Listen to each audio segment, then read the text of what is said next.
Okay, welcome back. This is the beginning of our third unit, which is the energy in the society, and the first lesson is called work. So you should have watched the video talking about the work from Khan Academy. So if you haven't done that yet, can you make sure you go watch the video, because this is just a recap of it. So the first thing is the equation work is force time displacement. Keep in mind that work is a scalar quantity. Okay, and the unit is joules. And joules is basically N times M, if you can see that, because I know work is force times displacement. And if force is measured in Newton, and if displacement is measured in meters, and we say that the energy or the work is measured in the unit called joules, that's how we got that 1 Newton meter is 1 joules. So joules is the SI unit that we use in the unit of energy. And there are times that you would have a force that is acting on an angle, and that's something that you need to worry about. So when the force is acting on an angle, what happened is we only consider the component of the force that is actually parallel to the displacement. I'll show you an example later on. We would use this question. Okay, this equation. W equals force cos theta times d. Sometimes we write it as W equals force times displacement. I know that's the equation for work. And then multiply the cos of the theta. And the reason for that is, say for examples, if they tell you that they have an object, say a baby cart rolling on the ground, and I have mama bear pushing on an angle. This is FA. And the angle, 99% of the time is measured from the horizontal. Okay, so like say if he's pushing down on an angle of whatever, 30 degrees or something like that, we don't consider the whole thing is helping with the work. We only care about the direction that's going along the motion. So we're assuming that this baby cart is moving horizontally along the ground. And so what happened is this force is now broken into components. It is going down while it's going forward. And we pretty much only care about the part that's actually going forward. So if I study this triangle very carefully, okay, so if I say FA is going on an angle like this and an angle of 30, if we break them into component, I don't know if you still remember the component methods, it's going down at the same time that it's going forward. We only care about this part, the part that is parallel to the displacement, which is forward in this case. So if I were to do, like, I don't know if you want me to redo the whole triangle thing, but let's just do that. Okay, if this is a right angle, my FA is going to be my hypotenuse, my X. So FAX is going to be considered to be the adjacent, because angle 30 is here. So that's adjacent. And so if I have adjacent and hypotenuse, I am using ka. So cosine of 30 is equals to the adjacent, which is your FAX, over your hypotenuse, which is your FA. If I rearrange the equation, FAX is the hypotenuse times the cos of theta. And that's where this part came from, the cos theta. Okay? So that's a kind of like an additional equation. And if you've watched the video, I need you to understand the difference between positive work, negative work, and zero work. Okay? Mainly focusing on the equation again. So work is force times displacement. We have a positive work if force is in the same direction as your displacement. Okay, I push forward, the object moves forward. There is the positive work. Okay, negative work is considered when I have a force that is opposite directions to your displacement. Okay, typical example, I'm going to write this at the bottom here. Typical example of a negative work is anything to do with friction. Because say if you slide, if you toss a pencil and you slide it across the ground, okay, the pencil is going forward, but your friction is always opposite to the motion. So your force of friction are always considered to be a negative work done. Okay, and then if we consider something that are zero work, work is zero if I have the force is perpendicular to the displacement, or if there's no displacement at all, or if there's no force. And so a typical examples are circular motion. This is the hard part. Usually this is the part that I swing my key. So imagine if I'm swinging my key. My key is on a lanyard. And so this is my key and I swing it and it's going to go in a circle.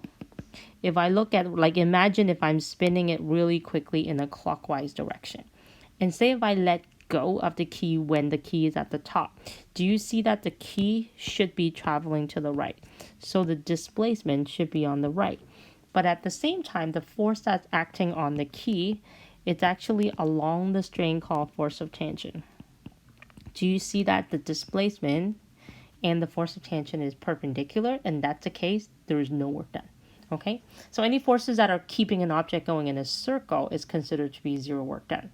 Another typical example is if somebody's carrying something. So if I have a waiter and the waiter is carrying a chicken, this is a chicken, okay, and this is actually considered zero work done because the guy, the waiter, is going to be walking this way, right? The displacement is going this way, is going forward. But which way is the force acting on the chicken? He has to hold up the force going upwards. Do you see how going up and going forward, it is perpendicular, so therefore work done is also zero. Okay, one more concept to cover. It's the work done when I am rising something or lowering the object. Okay, it's always equals to the force of gravity. So if I say I'm lifting this object up, it has a mass of 20, I just times it by 9.8, and that is the applied force. So let's take a look at the first example.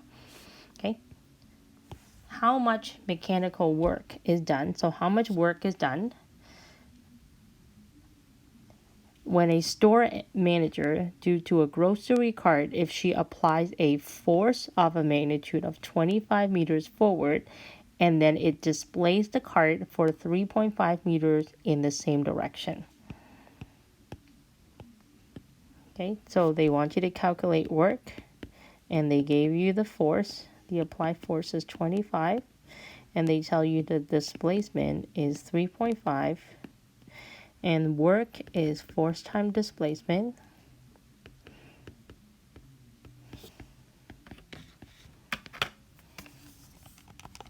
Okay, so work that out. It's 87.5. Uh-oh, sig digs again, right? Don't forget sig digs. Okay, so 25 is 2, 3.5 is 2, so the answer is 88 joules. Things to watch out for. Let's find a fancy crayon. I don't know what crayon. Let's do calligraphy pen in pink. You need an equation. Okay. I am not going to be picky on your direction, your vector anymore, and there is no direction. Okay, one equation, one sub in, and 1 mark for the answer, though this is a 3-mark question. Okay, so don't forget to watch out for sig digs, watch out for unit. Tricky thing with these types of thing is your SI unit. Sometimes they trick you. Make sure that your mass is in kilogram. They give you something in grams. As always, you convert it. Okay. Question 2.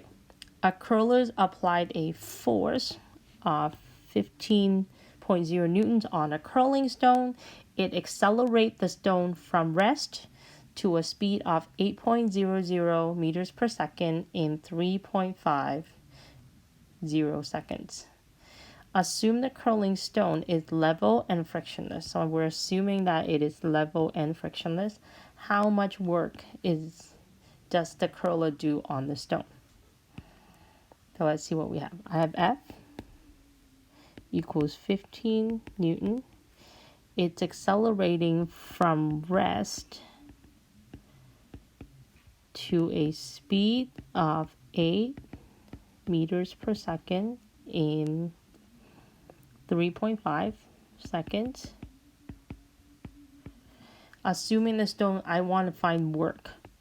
And the equation I learned for work is force times displacement. I have force that's given, and I need to find delta D. They gave me kinematic stuff, so that means I can figure out what is the delta D first using the kinematics equations and then plug it in to find my work.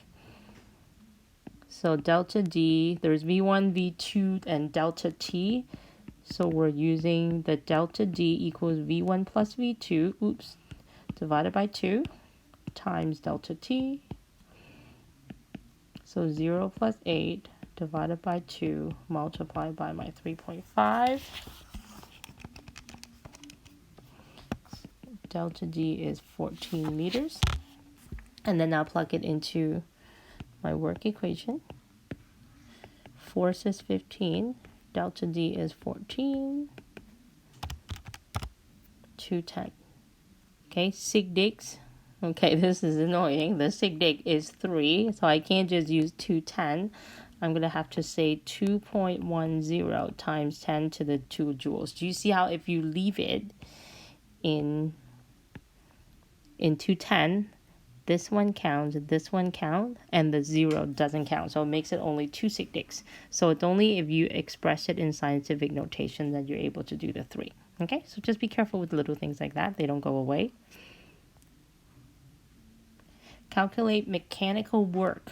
So they want you to calculate what work is done by a custodian on a vacuum cleaner if the custodian exerts an applied force 50 newtons on the vacuum, making a 30-degree angle with the floor.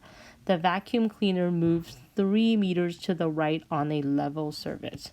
So the object, you don't really have to draw a picture, but I'm just drawing it just to make sure. So your vacuum cleaner went forward, okay?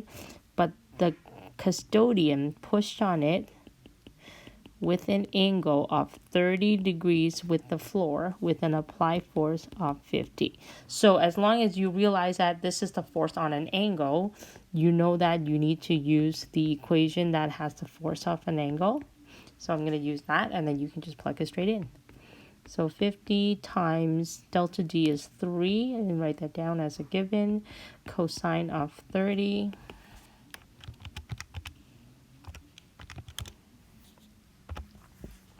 $129.9. I would like 3 sig digs.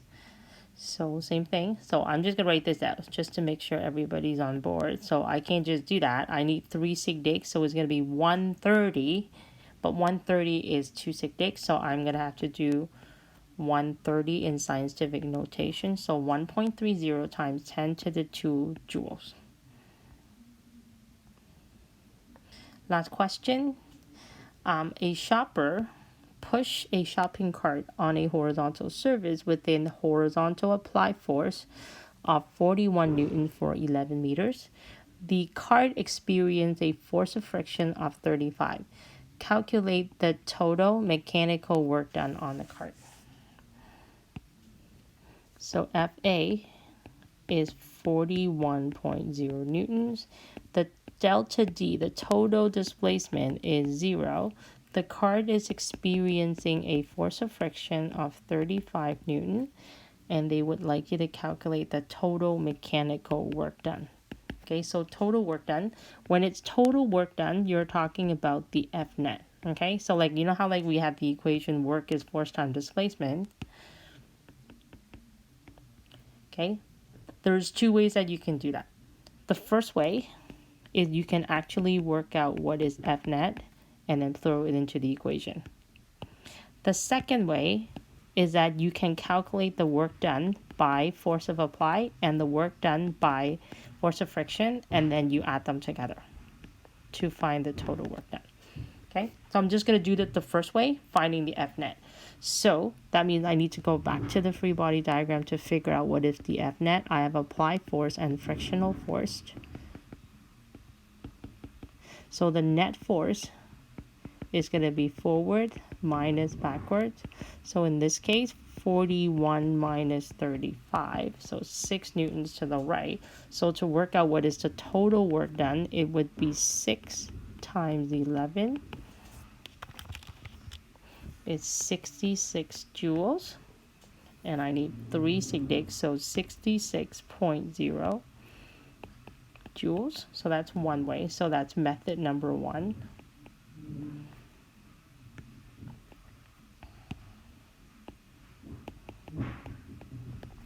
Method 2, which I do want to cover because I wanted you to understand how to do a positive and a negative work. Okay, so with the net force, with the applied force, okay, if work is equals to applied force times delta D, that's the work done by the applied force alone. And because the applied force is going to the right and the object is going to the right, it is considered to be a positive work done.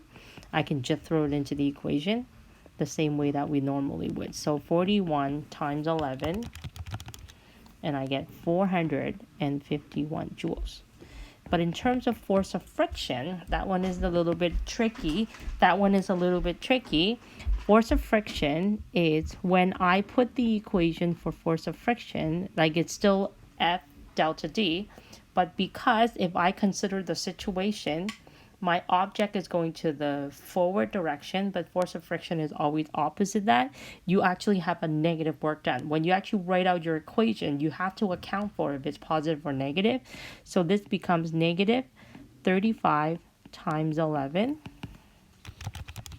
and it becomes negative 385 joules. So I have a positive of 451 joules done by the applied force, and then a negative 385 that is done by the frictional force. And then so if we talked about what is the total work done, it is the applied one adding the force of friction one. I didn't write it as a prefix, so I have 451 adding the negative 385, and you should have the exact same answer as 66 joules, right? So I just wanted to show you. I think probably this is the tricky part, is being when do I account for the 0 and where do I throw it in? So that's the one that I want you to pay attention to. So that's why I'm doing it both ways, because in your homework, it's going to ask for separately calculate what is the work done by friction and stuff like that. Okay?